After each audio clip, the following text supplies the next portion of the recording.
Heyo guys, luaxon here. Have you ever recorded videos on your phone and decided to upload those videos onto your computer to then edit and render them on Sony Vegas? But then as you're editing your video on Sony Vegas, you begin to realize that the more video files you import, the weirder stuff becomes. But no worries, I think I found a solution, and I think the issue is the Quicktime files. Quicktime files are the video files with the extension MOV. I think they're usually the output for videos that you record from your phone. But unfortunately, Quicktime files are kind of incompatible with Sony Vegas. Apparently, there's a limit to how many Quicktime files can be imported into Sony Vegas. For example, I have about 1, 2, 3, 4, 30, and 31 Quicktime files that I've imported from my phone.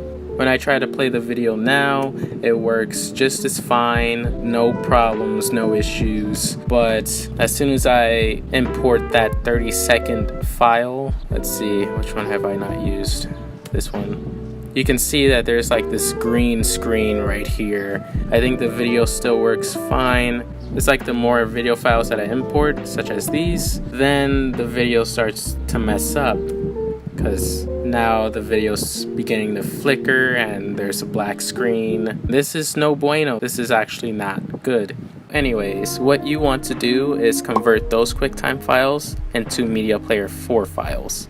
I've converted my files using the Any Video Converter program. It's completely free if your sole purpose is to convert video files. I think you have to pay if you want a higher speed conversion, to burn DVDs, or to have access to more editing functions. But the free version, in my opinion, works just as fine. No watermarks or anything, just slow converting. So, to download this program, go to www.anyvideoconverter.com, then go to freeware, download the video converter free, and then install it.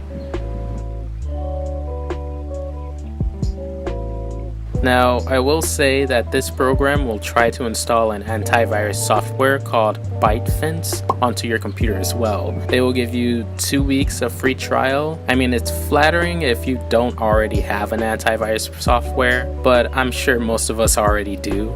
So when you finish installing the AVC program, just uninstall ByteFence because you don't want any incompatibilities with your original antivirus software. Once you've finished installing the program, open it up. What you want to do is click here and import your video files from your phone. Then select your output profile. And because I record my videos with iPhone 5S, I'm going to select iPhone 5S for the output profile. You'll see that you can adjust the video options like the codec, the frame rate, and the video aspect, etc. Finally, hit convert now and your Quicktime files will convert into MP4. This may take a little while, but it's not laggy or anything, so you can continue to work on your video in the meantime. Fortunately, you don't have to worry about re-editing your video because you converted the video files. All you have to do is just right-click, click replace, and replace it with the converted MP4 file. It may take a while replacing each file, but it's much better than having to re-edit everything. And that's it. I don't think you should have any more issues by using MP4 files because I haven't experienced any myself.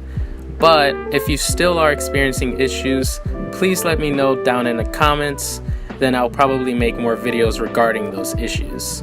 If this video actually helped you, please hit that like button so that I and other viewers can know if this video was actually helpful. And if you're interested in seeing growth or progression, please subscribe to my channel to see my journey in learning Japanese, dancing, skateboarding, and much more. Thank you guys for watching, and peace.